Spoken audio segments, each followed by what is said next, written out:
CPM നേതാവ് SRP ഇപ്പോൾ നമ്മളോടൊപ്പം ചേരുകയാണ്. കൊല്ലം വലിയ ആവേശത്തിൽ സമ്മേളനത്തിന് ഏറ്റെടുത്ത് കഴിഞ്ഞു അല്ലേ? അതെ അതെ, വലിയ ആവേശത്തിൽ സമ്മേളനത്തിന് ഏറ്റെടുത്ത് കഴിഞ്ഞു. കൊല്ലത്തെ ഒരു തൊഴിലാളി വർഗ ചരിത്രവും കാര്യങ്ങളും ഒക്കെ ഈ സമ്മേളനത്തിന് വലിയ ആവേശമാണെന്ന് കാണുന്നത്. എല്ലാ മേഖലയിലും, കശുവണ്ടി മേഖലയിലായാലും, ഈ കയർ തൊഴിലാളി മേഖലയിലാണ്, മത്സ്യത്തൊഴിലാളി മേഖല, എല്ലാ തൊഴിലാളികളും കഴിഞ്ഞ ദിവസം നമ്മളൊക്കെ അവിടെ പോയപ്പോൾ ആ തൊഴിലാളികൾ തന്നെ ഈ സമ്മേളനത്തിൻ്റെ കാര്യങ്ങൾ സംസാരിക്കുന്നു, അതിൻ്റെ പ്രവർത്തനങ്ങളിലൊക്കെ പങ്കെടുക്കുന്നു, വലിയ ആവേശം കാണുന്നുണ്ട്. വളരെ ദീർഘകാലത്തെ തൊഴിലാളി പ്രസ്ഥാനത്തിൻ്റെയും കാർഷിക പ്രസ്ഥാനത്തിൻ്റെയും സമ്പന്നമായ പാരമ്പര്യമാണ് കൊല്ലം ജില്ലയെ സംബന്ധിച്ചിടത്തോളം ഉള്ളത്. അതാകെ ഉപയോഗപ്പെടുത്താനാണ് ശ്രമിച്ചുകൊണ്ടിരിക്കുന്നത്. ഈ സംസ്ഥാന സമ്മേളനത്തിൽ ഇന്നിപ്പോൾ മുഖ്യമന്ത്രി ഒരു നവകേരള നയരേഖ കഴിഞ്ഞ സമ്മേളനത്തിൽ അവതരിപ്പിച്ചതാണ്. ഇത്തവണ അതിൻ്റെ ഒരു തുടർച്ച എന്ന രീതിയിൽ ഒരു നയരേഖ കൂടി അവതരിപ്പിക്കുന്നു എന്ന്. എന്തായിരിക്കും ഇതിൻ്റെ ഒരു ഉള്ളടക്കം? ആധുനിക ലോക നിലവാരത്തിലേക്ക് കേരളത്തിലെ എത്തിക്കാനുള്ള ശ്രമമാണ്. ഈ ആധുനിക ലോക അനുഭവങ്ങളെ ആകെ വിലയിരുത്തി അതിനെ ഈ കേരളത്തിൻ്റെ സാമ്പത്തിക, സാമൂഹ്യ, രാഷ്ട്രീയ, സാംസ്കാരിക സ്ഥിതിഗതികളിൽ എങ്ങനെ ഉപയോഗപ്പെടുത്തണം, എന്തെല്ലാം പരിപാടികൾ തയ്യാറാക്കണം, ഇതിനെ സംബന്ധിച്ചിടത്തോളം ഒരു സമഗ്രമായ രേഖയാണിത്.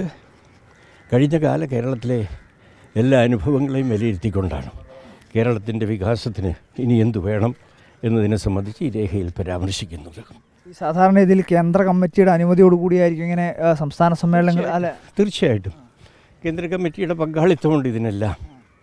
അങ്ങനെ അനുമതി തേടിയതിന് ശേഷം അല്ലേ? അല്ലല്ല, അതിപ്പോഴും അതിൻ്റെ സംഘടനാ രീതി ഉണ്ട് ഇതെല്ലാം ഉണ്ട്.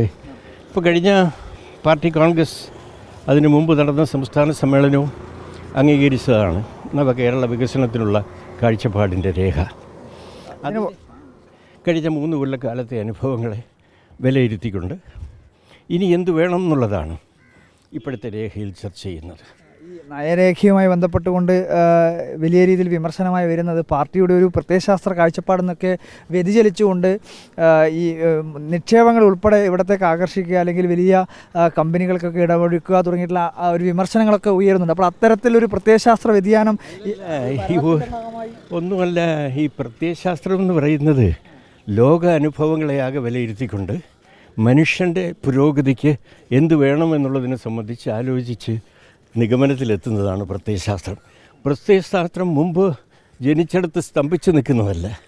ലോക അനുഭവങ്ങളെ കൊണ്ട് വിലയിരുത്തിക്കൊണ്ട് എങ്ങനെ അതിനെ മുന്നോട്ട് കൊണ്ടുപോകണം, ആ നിലയിലാണ്.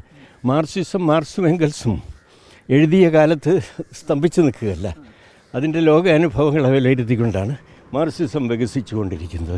ആ നിലയിലാണ് ഈ കാഴ്ചപ്പാട് വികസിക്കുന്നത്. അതായത് അതിന് ഒരു കാലഘട്ടത്തിനനുസരിച്ച് ഒന്ന് പാകപ്പെടുത്തുന്നതിൽ തെറ്റില്ല. അല്ലല്ല, തെറ്റില്ല എന്നുള്ളതല്ല. ഈ മനുഷ്യൻ്റെ വിജ്ഞാനമാകെ വികസിച്ചു കൊണ്ടിരിക്കുകയാണ്. ആ വികസിക്കുന്ന വിജ്ഞാനത്തെ ഉപയോഗപ്പെടുത്തിക്കൊണ്ടാണ് മനുഷ്യൻ്റെ പുരോഗതി നേരേണ്ടത്.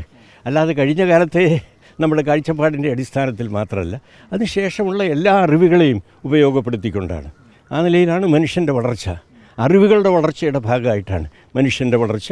ആ നിലയിൽ പുതിയ അനുഭവങ്ങളെയും അറിവുകളെയും ഉപയോഗപ്പെടുത്തി പ്രയോജനപ്പെടുത്താനാണ് ശ്രമിക്കുന്നത്. സർവകലാശാലകൾ ഉൾപ്പെടെ കേരളത്തിലേക്ക് വരുന്നു എന്നത് തീർച്ചയായിട്ടും ഉണ്ടാവും. അതൊക്കെ ഇതിൻ്റെ രേഖയുടെ ഭാഗമായി അല്ല, അത് നേരത്തെ തന്നെ തീരുമാനിച്ച വിഷയമാണ്. ഇതിൻ്റെ പ്രധാനപ്പെട്ട കഴിഞ്ഞ വർഷമൊക്കെ നമ്മൾ എറണാകുളത്ത് കണ്ടത് ഈ കേരയിൽ പോലുള്ള നൂതനമായിട്ടുള്ള ആശയങ്ങൾ അവതരിപ്പിക്കുന്ന ഒരു നയരേഖയായിരുന്നു. അപ്പോൾ ഇത്തവണ അവതരിപ്പിക്കുന്ന ആശയത്തിൽ പ്രധാനമായ ഊന്നൽ ഏത് വിഷയത്തിൽ? അതിപ്പോൾ നമ്മൾ ചർച്ച ചെയ്ത് തീരുമാനിക്കാൻ പോവുകയാണ്.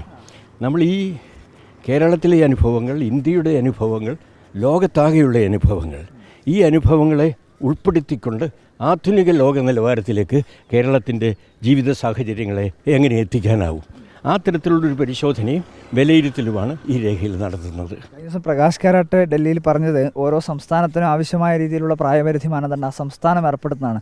ഇപ്പോൾ ഏതെങ്കിലും തരത്തിലുള്ള ഇളവ് കേരളത്തിൽ നൽകാൻ വേണ്ടി ആലോചിക്കുന്നുണ്ട്? ഇല്ലല്ല, ഒന്നും ഇതുവരെ ആലോചിച്ചിട്ടില്ല. 75 വയസ്സ് പ്രായപരിധി. അതെ, വിവിധ സംസ്ഥാനങ്ങളിൽ വിവിധ നിലവാരത്തിലാണ്.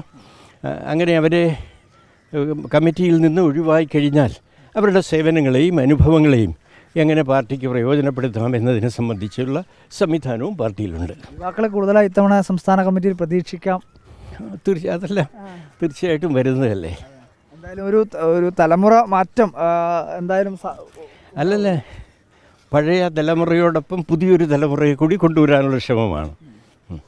എന്തായാലും SRP രാവിലെ തന്നെ പ്രഭാത നടത്തത്തിന് ഇറങ്ങിയതാണ്. കൊല്ലത്തെ മനോഹരമായ ബീച്ചിലാണ് SRP ഉൾപ്പെടെ ഉള്ളത്. എന്തായാലും വലിയ ആവേശത്തിലാണ് സമ്മേളനം ഉള്ളത്. തലമുറ മാറ്റം ഉൾപ്പെടെ യുവാക്കളെ ഉൾപ്പെടെ ഉൾക്കൊണ്ടുകൊണ്ടുള്ളൊരു കമ്മിറ്റി ആയിരിക്കും ഉണ്ടാവുക എന്നുള്ള കാര്യം കൂടി SRP വ്യക്തമാക്കുന്നുണ്ട്. നയരേഖയുടെ ഭാഗമായി ഈ പ്രത്യയശാസ്ത്ര കടുംപിടുത്തങ്ങൾ മാറ്റിവെച്ചുകൊണ്ട് കാലഘട്ടത്തിന് അനുയോജ്യമായ അല്ലെങ്കിൽ കാലഘട്ടത്തെ കൂടി ഉൾക്കൊള്ളുന്ന രീതിയിലുള്ള ഒരു പ്രത്യയശാസ്ത്ര കാഴ്ചപ്പാടായിരിക്കും ഉണ്ടാവുക എന്നുള്ള കാര്യം കൂടി SRP വ്യക്തമാക്കുന്നു. വീഡിയോ ജേർണലിസ്റ്റ് ലിമേഷ് രൂപേഷിക്കൊപ്പം reporter Arjun Kalyad in reporter Kollam.